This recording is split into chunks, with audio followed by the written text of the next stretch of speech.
Hi guys, fifth day ng ating pagluluto naman dito.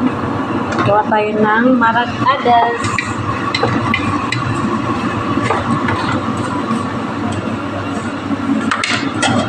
Yan ang ating marag-adas. Takpan muna natin.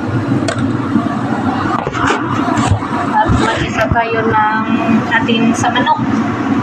Ating fish.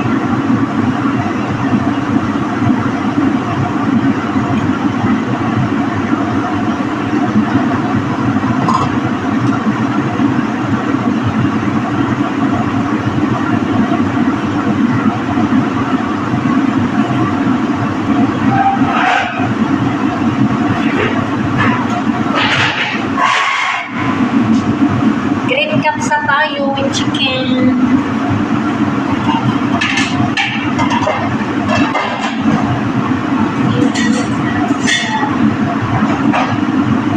So, mag-try tayo ng sibuyas at bawang.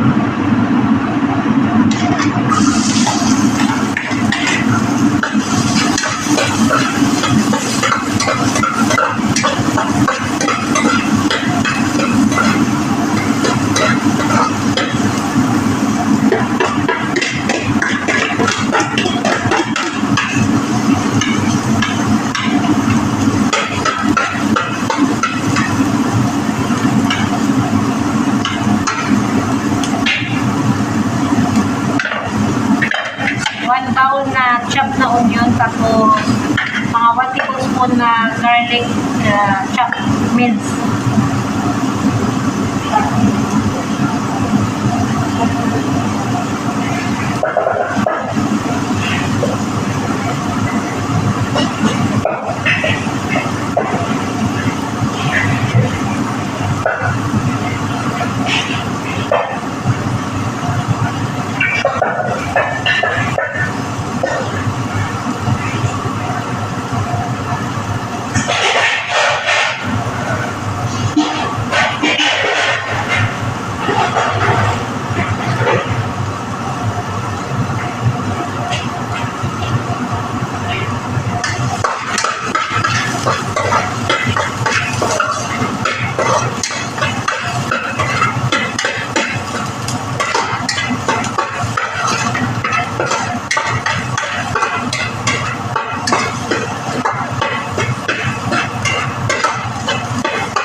May carrots pa palang hindi na.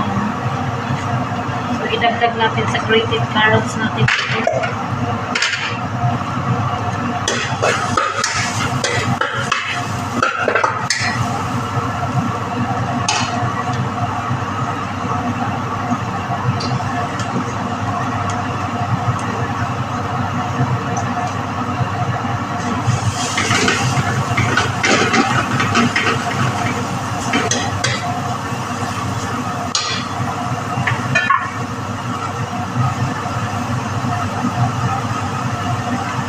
Additional tayo sa carrots and gravy.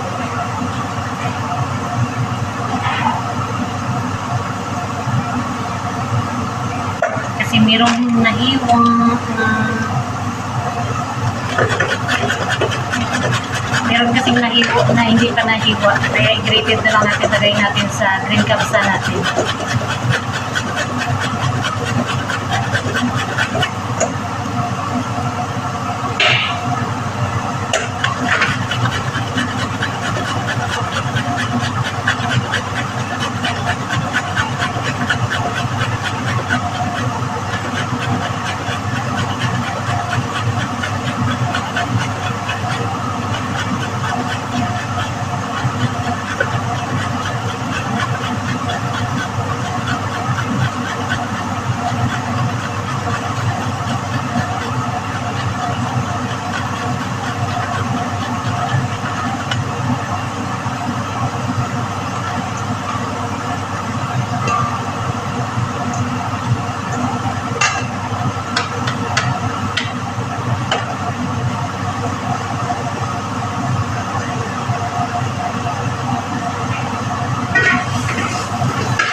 hindi pantay yung kaldero.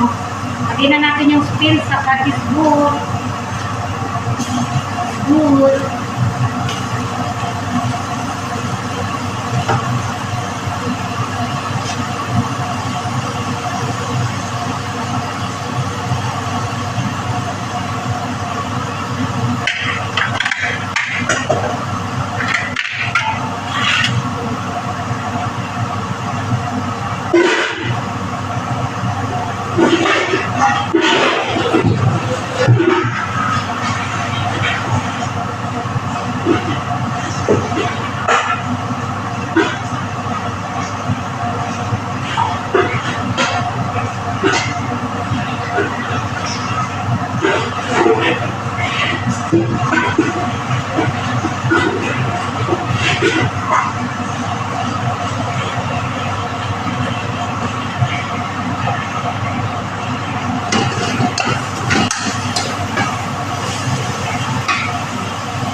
Lagay tayo ng spices.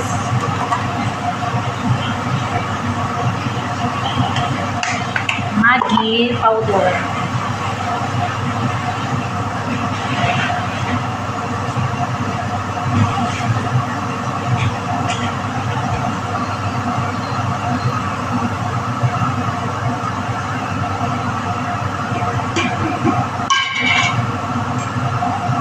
Lagay tayo ng kamon.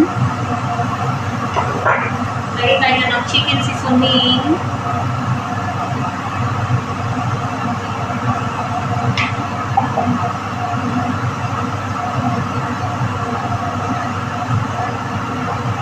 Lagay tayo ng konting paprika. Konti lang. Hindi siya kasali sa ingredients. Okay.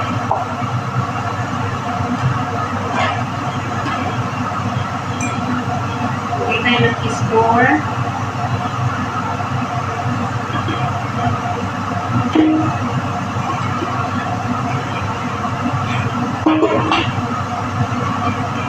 Lagay tayo ng baharat.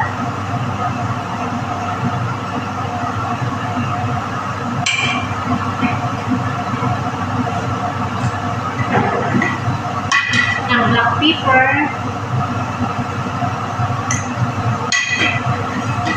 Pepper.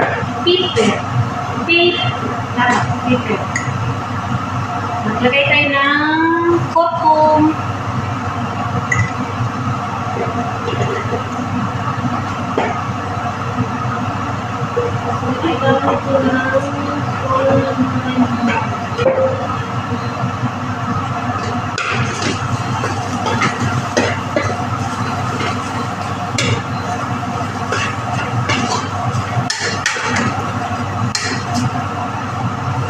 Ilagay na natin ating chicken.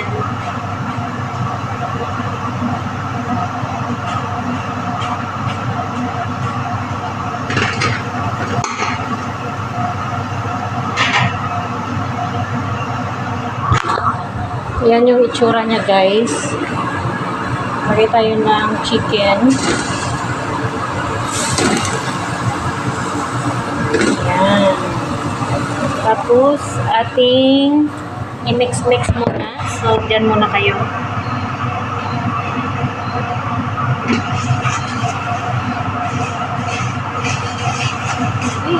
Ayun.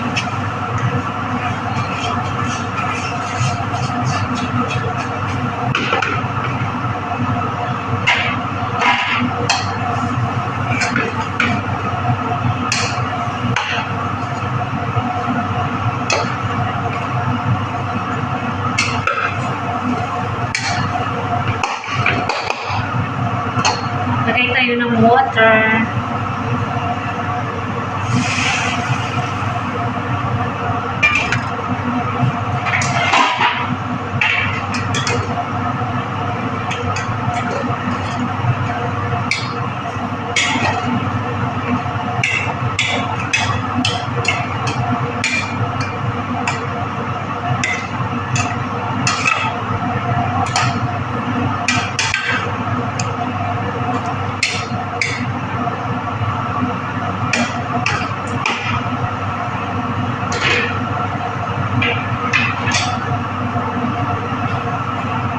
na yung ating green kabsa guys. Nilagyan ko na ng tubig. So, konting tubig muna para ma-absorb niya yung lasa ng gulay. So, takpan muna natin. Hayaan muna natin kumulo dyan. Check natin yung ating marag-adas. So, mahirap kasi walang hawakan yung isang kaldero.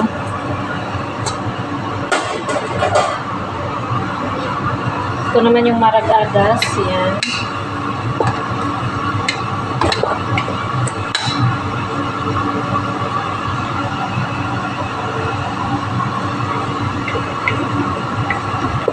Meron siyang kalabasa na naglagay na rin tayo ng ating spices like curcum.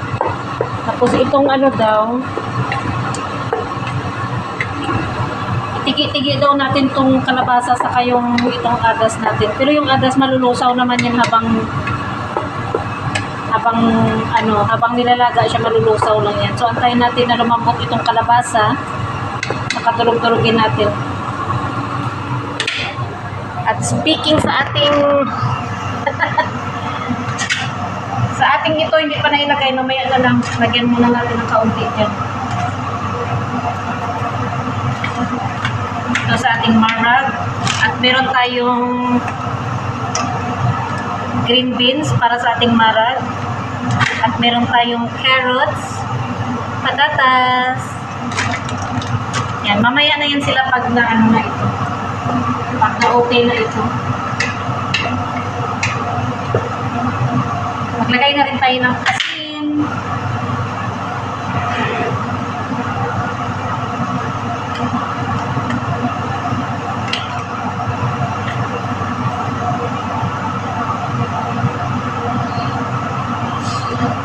Mga isang kutsarang asin na ito, di ba? Tansya na lang, tansya. Tansya.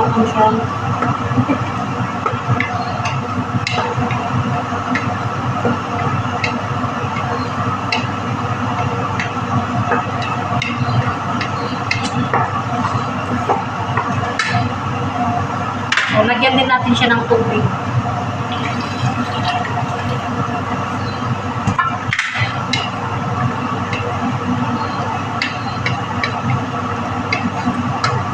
At takpan natin ulit.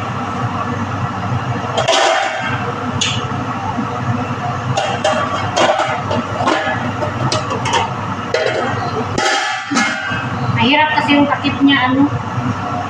Walang kawakan yung patubayan na ngayong upas. Ipat ko siya dito, guys. Mahirap pag bukas-bukas walang hawakan. Ipat ko dito na siya naman ito.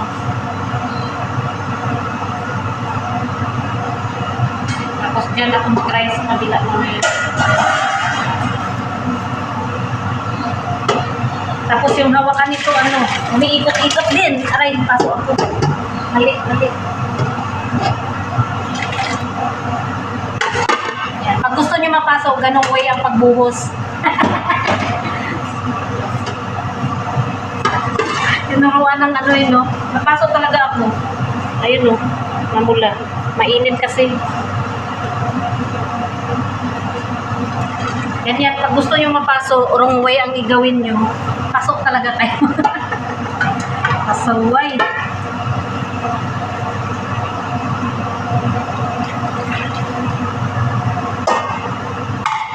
Yan na natin ilagay.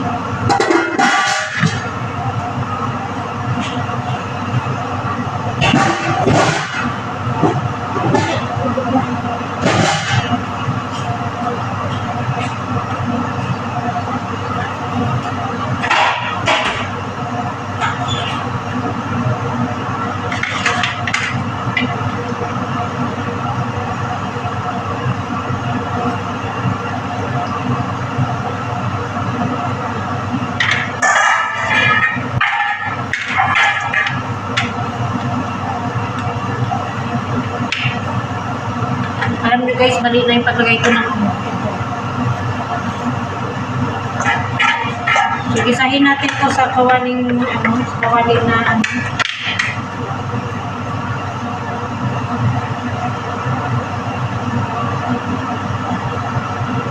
Ilagay na lang natin sa salata.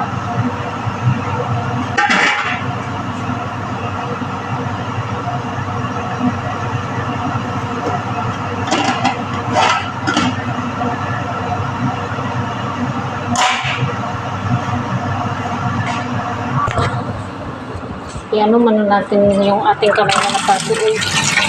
Pato talaga siya.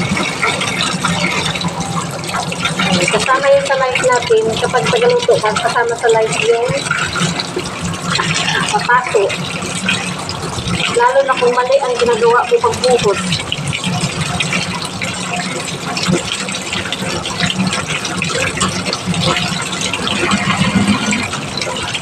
Kailangan running water, pero hindi siya advisable din, sabi nila, yung raw running water kasi advisable naman siya, pero ako kasi para hindi umitin yung balat mo, maglagay ng egg white. Isa yung itlog nila dito parang pinipipidata. Okay. So, ito yung ating bigas. At ano natin yan? Huhugasan din. So, yan muna. At ito na yung ating manok. Yan, kumulo-kulo na siya, di ba? So, magdagdag na tayo ng ano kasi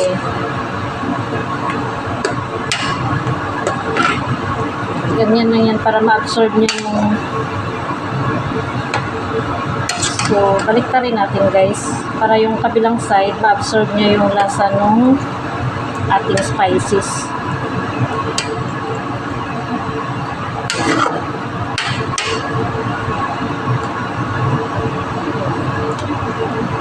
Balik na rin lang natin. Kikita nyo pa guys, masyadong mataas yung ating kamera. Ayan. So, maglagay na rin tayo ng asin. Rakasawit na lang ilagay ko dyan. Ayan, ang ating asin. Maglagay tayo ng dalawang ganito. Kasi rock salt po ito siya. So, dalawang ganito. At magdagdag tayo ng tubig. Tapos, hayaan natin siyang mag-boil hanggang sa lumambot na yung ating chicken. Ayan.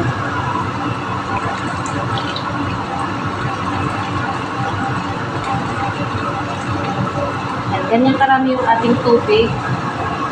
Ipo-boil po siya natin, takpan na natin. Hayaan po natin siyang mag-boil dyan hanggang 1 oras. Natin siyang ipo-boil para malambot na yung manok. Saka natin ilagay mamaya sa oven. Ipa-brown natin yung manok sa oven mamaya.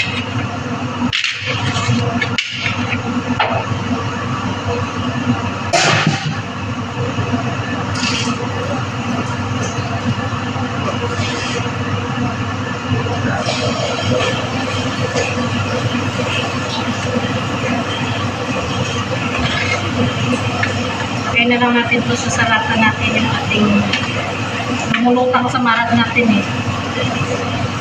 Kaya maglagay na lang tayo nito.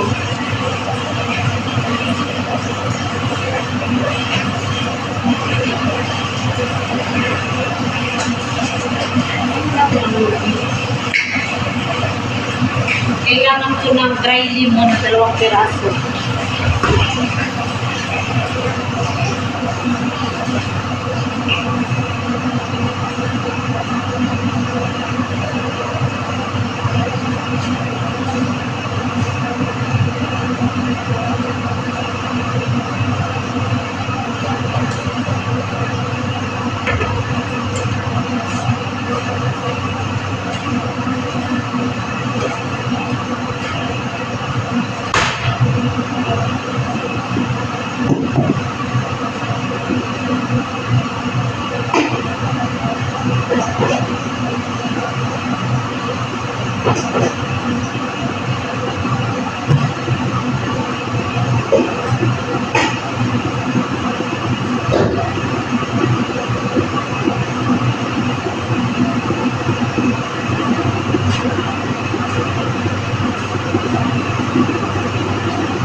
So guys, magugas ako ng bigas natin. So, sayo, wait a minute. Guys, lagay na natin yung carrots natin sa marag. Kasi matagal ko maluto yung carrots eh. So, ilalagay na natin siguro. Wait lang.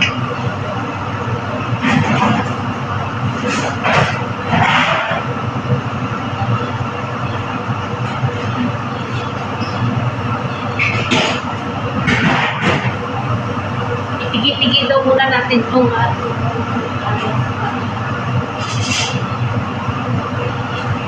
so instead na tigi-tigi natin, ganito na lang.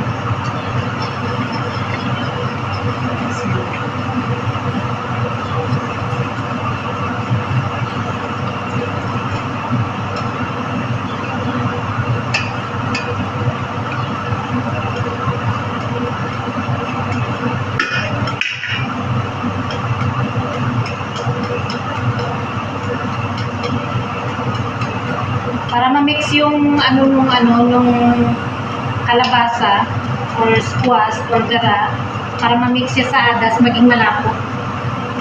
Pero usually mas maganda kung di ba, yung patatas.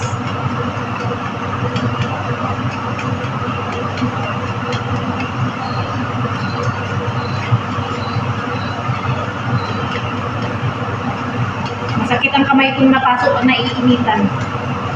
Talagang napasok siya. Malalaman natin bukas kung ano kahinatnan niya.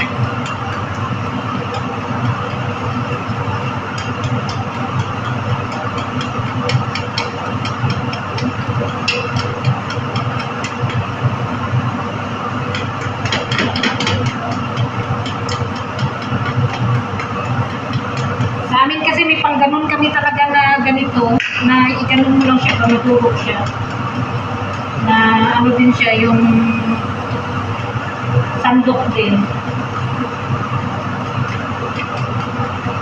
Dito kasi wala, pero sa loob siguro nila meron. Dito sa kusina wala yung gamit dito.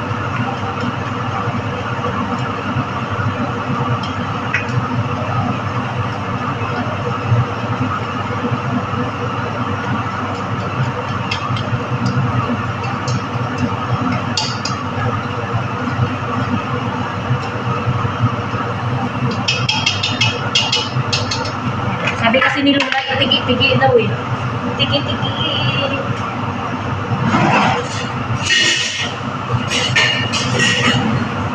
So yung ating manok naman, matapos siya ng 12-10, malambot na yan siya. So tatanggalin natin yan, ilalagay naman mamaya sa oven. After 1 hour.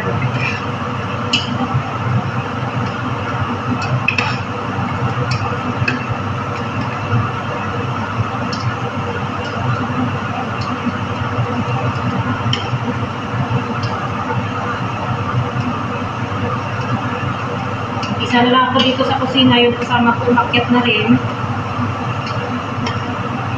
Ay, hindi ko alam kung umakyat siya.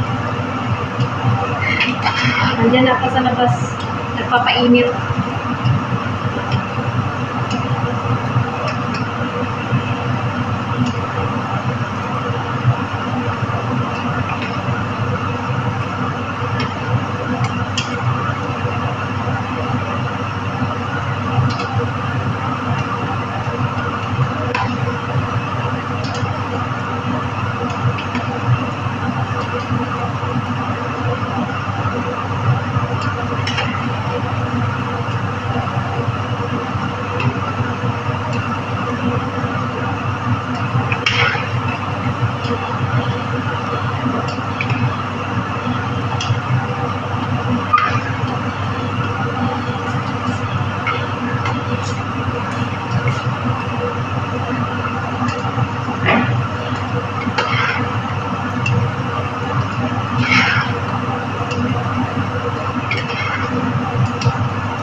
Yun guys, natulog na natin yung ating agas sa kalabasa. Lagay na natin yung ating carrots. Kasi matagal-tagal din yun siyang lumambot.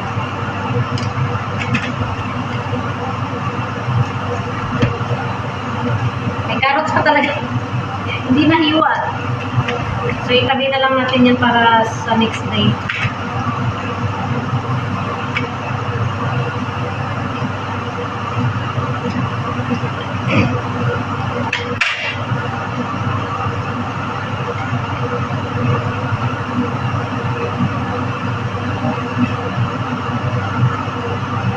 Malaki ang hiwa.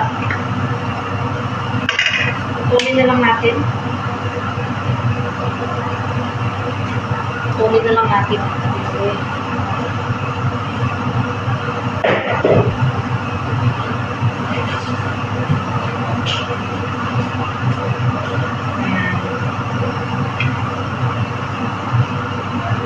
So, hayaan natin ulit tumulo dyan.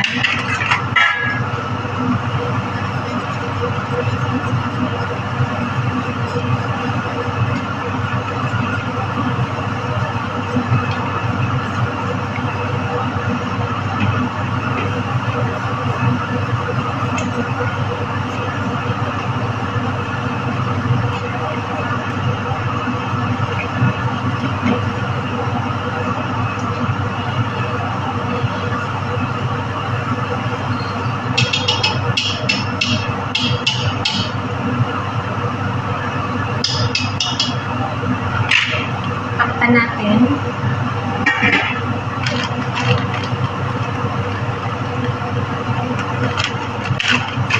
Saka itong ating pasulya ay mabilis naman to, pero ibabad natin siya sa mainit na tubig na lang for sure.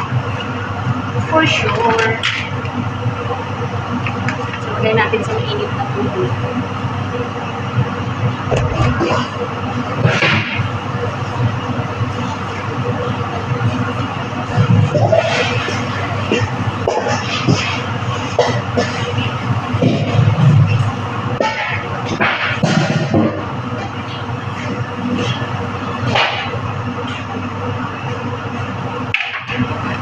See you later again.